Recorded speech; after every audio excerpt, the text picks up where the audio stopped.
In this video I have quite rare device, Casio RZ-1, which is a drum sound generator or sample mixer device, whatever its official name. Really cool device from the 80s, and most problems were related to damages caused by a shock or drop when cables were attached. And this caused some of the solderings to crack, and this of course caused random crackling sounds and loss of some signals from some specific outputs. First we flip this over to remove screws.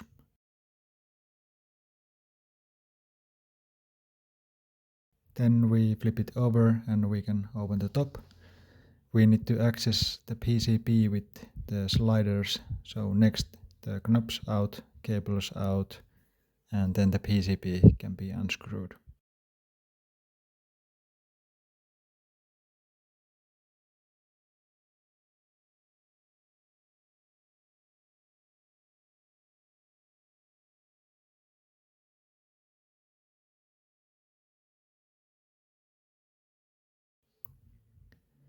For the volume sliders, contact spray is usually enough if those are not really worn out. Then we can focus on the output jacks. Many solderings were broken and some of the jacks were bent, so I replaced every one of these.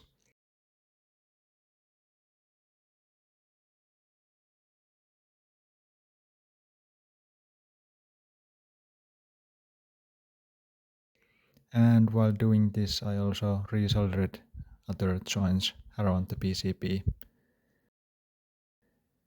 After the output jacks were done, I replaced the potentiometers.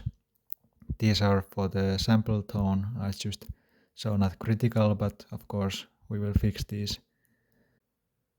One of the pot is taking the hit and won't work at all, so I have to replace these.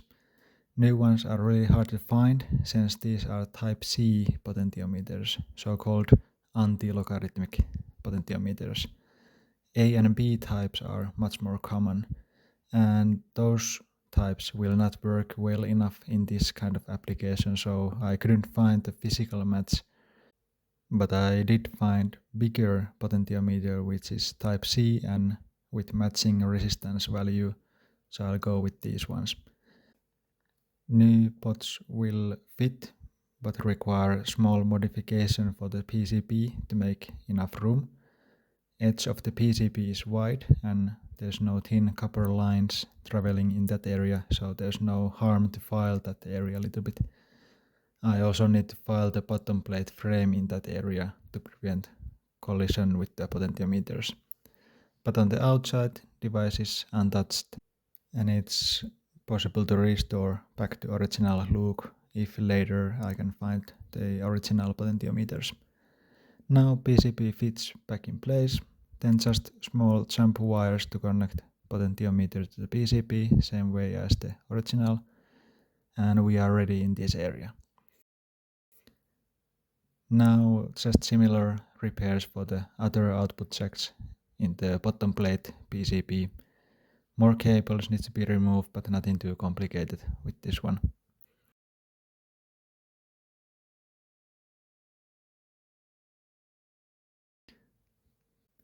Then everything back together and we can test this.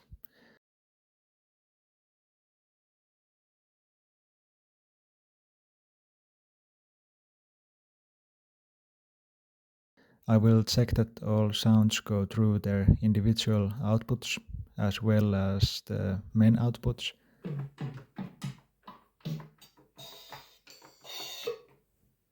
Sliders no longer cause any crackling sounds or lost the sound, and output jacks don't cut the sound when cables wiggled or bent.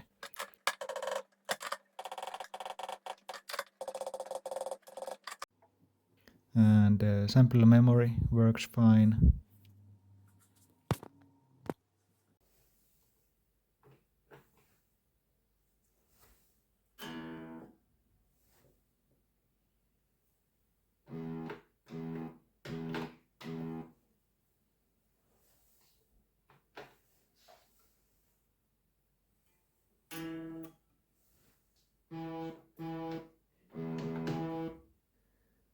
patterns work, so now you're all set.